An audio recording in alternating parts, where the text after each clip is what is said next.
Race 3 of the 2020 NASCAR Cup Series season goes Hollywood at the Fontana, California racetrack known as the Auto Club Speedway for the running of the Auto Club 400. Last weekend, Joey Logano took home the victory in the first race of the West Coast swing in Las Vegas. Can he continue on the momentum here today, or will someone else rise up to the top here at Fontana? Yo, what's up everyone, my name is Jack Ross from NASCAR on MDK. Welcome back to another episode of Inside Lines for the first race day edition of Inside Lines as I get you set and ready for today's Auto Club 400 from the Auto Club Speedway in Fontana, California. Now we got a good episode for you guys, so let's not waste any time to jump right into it with our news to know. We only have one story to talk about here today, and it was what happened yesterday night or last night during the Xfinity race from California. It was a really good race, surprisingly. What a surprise, when there's no leeches in the race, Xfinity races are good.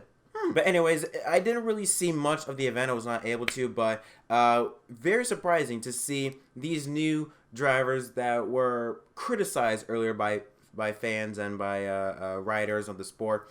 They shine today, and I'm talking about Riley Herbst, Brandon Jones, and Harrison Burton. Specifically, Brandon Jones won Stage 1 and Stage 2. And Riley Herbst was also riding in the mix in the top 3, top 5 for a majority, if not all, of the race. Harrison Burton was also in the mix.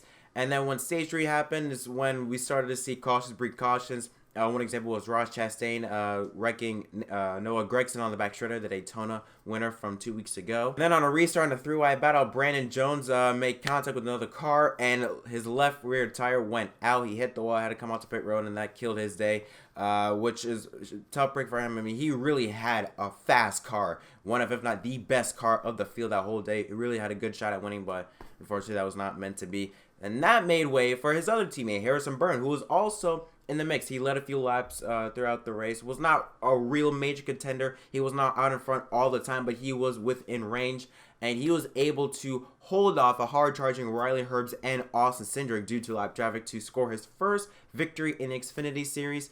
And yeah, what a phenomenal race. 1-2 finish for Joe Gibbs Racing.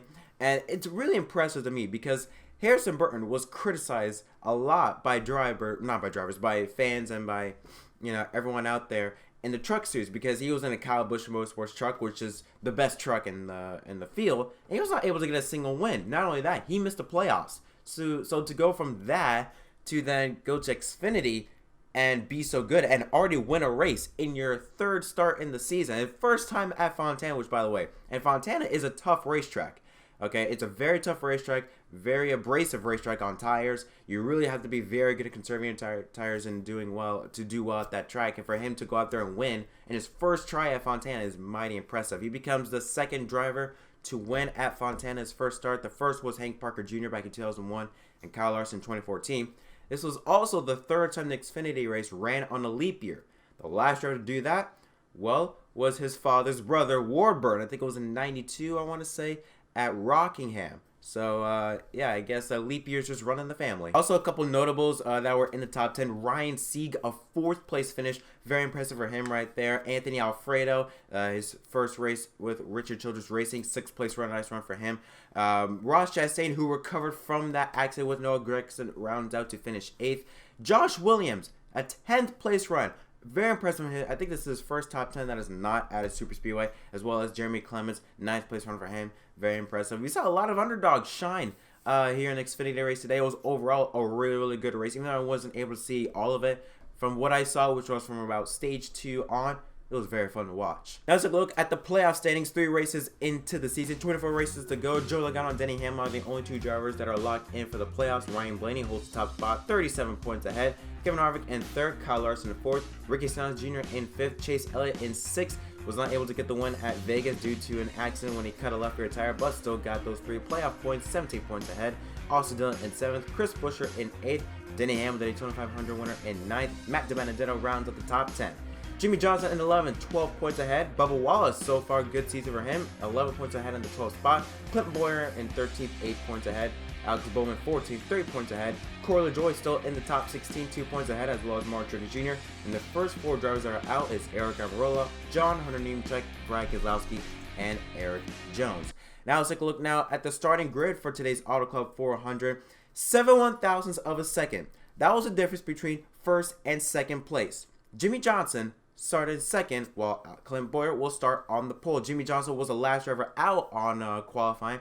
He had the run. He was in the green on the back straight entering 3, but he lost it just out of turn number 4, just a tad bit, and lost the pole by 7/1000 of a second. That is row number 1. Jimmie Johnson, the California native, in his final start in his home track, will start in second. Row 2 is Alex Bowman and Kurt Busch. Row 3 is Kevin Harvick and Aric Almirola. Row 4 has a couple of 4s, Joe Logano and Michael McDowell. Row 5 has Kyle Larson and Ricky Stenhouse Jr. Row 6 has another pair of 4s, Chris Buescher and Matt DiBenedetto. Row 7 has Chase Elliott and Bubba Wallace. Row 8 has a couple of teammates, Brad Keselowski and Ryan Blaney, one of 2 drivers carrying a Kobe Bryant tribute paint scheme. Kyle Busch and Cole Custer, row 9. Row 10 is Ricky Tyler Reddick and Ryan Preece in the 37 car. Row 11 is William Byron, the other driver that is running a Kobe Bryant paint scheme, and Christopher Bell in the 95. Row 12 has rookie John Hunter Nemechek and Ty Dillon. Row 13 has brother Austin Dillon and Corey LaJoie. Row 14 has Ross Chastain and Denny Hamlin, the Daytona 500 winner. Row 15 has Eric Jones and J.J. Yaley. Row 16 has Daniel Suarez and Brendan Poole. Row 17 has Reed Sorensen and Joey Gase. Row 18 has Quinn Houff and Garrett Smithley. And rounding out the field is Timmy Hill and Martin Truex Jr. Now, the reason why Martin Truex Jr. is 38th on the grid was because his car failed pre-qualifying inspection, I believe, 2 or 3 times. And when that happens, your car gets ejected and you're not going to be able to qualify. So as a result, he automatically starts in the back end of the field. So what are some expectations? What do we expect to see at Fontana? Well, I got 2. I keep an eye on the Hendrick camp, specifically between Jimmie Johnson and Alex Bowman. Last weekend at Las Vegas, those 2 drivers had, well, you can even throw in Chase Elliott, but I don't know with Chase Elliott, he's just not been there, I feel like, today here at Fontana. But from last weekend, Johnson, Bowman, and Elliott both had fantastic days. Same thing applies to this weekend at Fontana. I feel like Jimmie Johnson was really good in practice, qualified second. Alex Bowman was fastest, I believe, in first and final practice, qualified third. He is sure going to be a factor in this race, I feel like. I also like what 𝑘𝑚 is doing. Last weekend at Vegas was not their best run. Only Kevin Harvick showed some speed. Bowyer, Custer, and Almirola did not show any speed last weekend at Vegas. However, this time at Fontana, all of them, except for really Cole Custer, which we'll give him the benefit of the doubt. He is a rookie. We'll give him some time to develop. Almirola, Bowyer, and Harvick, they're all in the top 3 rows. Bowyer starts first, Almirola starts third, and Harvick starts fifth. I really expect to see Hendrick and Stewart-Haas really shine today. And we can even throw in Kurt Busch, who's starting 4th. He was pretty good in practice as well. I expect those 3 drivers, or not those 3 drivers, those 3 teams, Stewart-Haas, Hendrick, and maybe Kurt Busch. And we can even throw in Kyle Larson in that mix. He's a former winner at Fontana. He knows how to get the job done. Starts 9th in that field. Watch out for those 3 teams. I think they're going to be a good factor. Not only good factor, I should say a major factor in this race today, and maybe even Joe Logano, but that's about it. For the drivers, though, that I worry about, and that is Joe Gibbs Racing. We shouldn't get into this much because it is only race 3, technically 2 races into. We're not going to count Daytona really, so that's more of a lottery type race. They've just been off. Vegas, Joe Gibbs was horrible. It was the first time, I think, since years, I think it was 2012 or something like that a Toyota did not finish in the top 12. Think about it. Right now, the highest Toyota driver that's qualifying in this field is Kyle Busch in the 18th spot. Denny Hamlin, took a look right now, Denny Hamlin is 28th on the grid. Eric Jones is 29th on the grid. Truex, he starts 38th, but we'll give him the benefit of the doubt. Wasn't able to qualify, for God's sakes. I mean, you can't really count him in that mix, but they've just been off on speed. All of them. Kyle Busch, he has shown some speed, but not convincing speed. But I feel like, though, maybe Kyle Busch, he knows how to win at Fontana. Is the defending winner at that track. I feel like his car is set up more for race trim. I feel like he's gonna do a lot better than starting 18th, maybe top 10. But I don't expect him to win. I don't expect Joe Gibbs to really perform at all outside of Kyle Busch. But those drivers I'm really concerned about is Jones, Hamlin, and even Truex, because those drivers, they've just been off since Vegas. They've just been off. They've not usually they show speed right out of the gate. This time they haven't. They haven't showed speed in practice or in qualifying. Obviously, restarts, we know how restarts are with this 2020 package. It's going to be insane. You're going to see a lot of drivers doing a lot of bold moves because they know with this package, when everything eventually gets spread out, it's that much more difficult to pass. So you're going to see a lot of drivers take advantage of those restarts, or at least try to take advantage of the restart, trying to gain as many positions as possible, which could lead to some wrecks.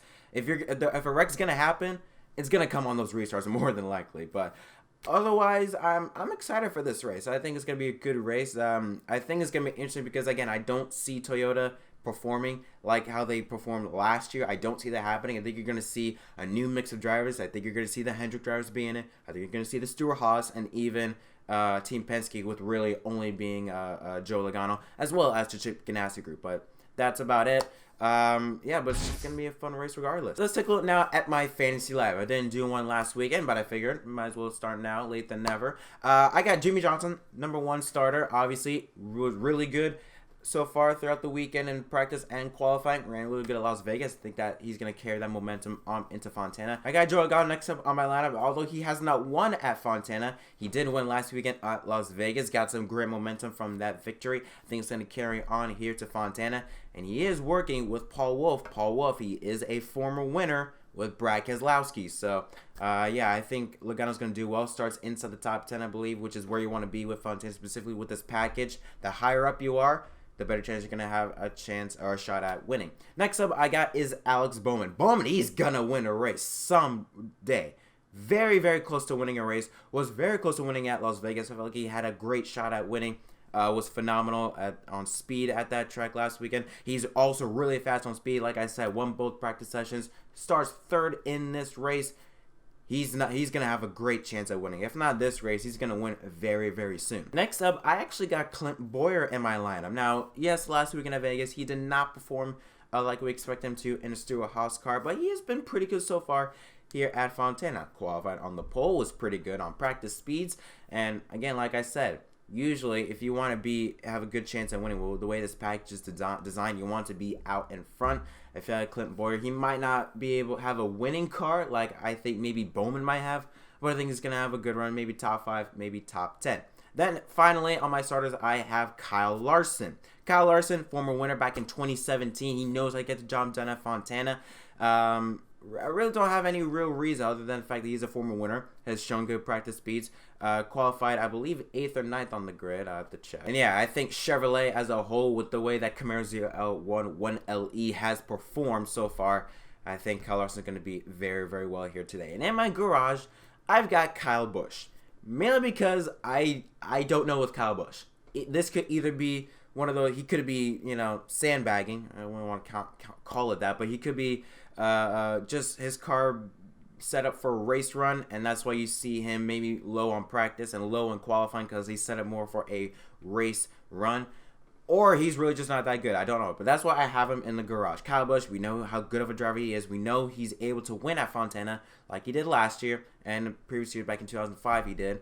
I think he's actually a 2 or 3-time winner at Fontana. So he knows how to get the job done, but I don't know. I'm very iffy. Practice speeds, qualifying, but it's Kyle Busch, so it's like, it could go either way. But that's why I have him in my garage, just in case. Now on to my bonus picks. I got Jimmie Johnson winning Stage 1. This was a toss-up. I had either Jimmie winning Stage 1 or I had Alex Bowman winning Stage 1. Again, I don't see Bowyer having a winning type car. I have him just being like a top 5 or so, top 10 type car. And it was a toss between Jimmie Johnson or Alex Bowman. I picked Jimmie Johnson, man, because he is going to be on the front row. He is going to get that clean air. I think he's going to go out there and win Stage 1. If not, then Alex Bowman.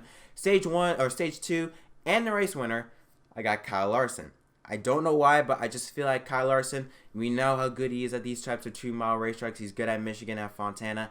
Again, with the way that Camaro's been going, I like Larson. I got him winning, but just in case, obviously, with the winning manufacturer, I got to go with the Ford camp, because there are also a lot of good Fords. You got Harvick, you've got Bowyer, you've got Almirola, and you've got Logano. There's already 4 that I feel like could have good chances at winning. Maybe not more Bowyer, but you still got a good amount of Ford drivers that could have a shot at winning. So while I have Larson as my race winner, I do have Ford as my winning manufacturer. And so that's going to conclude this episode of Inside the Lines Race Day from Fontana. Tim, what do you guys think in the comment section down below? Who do you guys think is going to win tonight's Auto Club 400?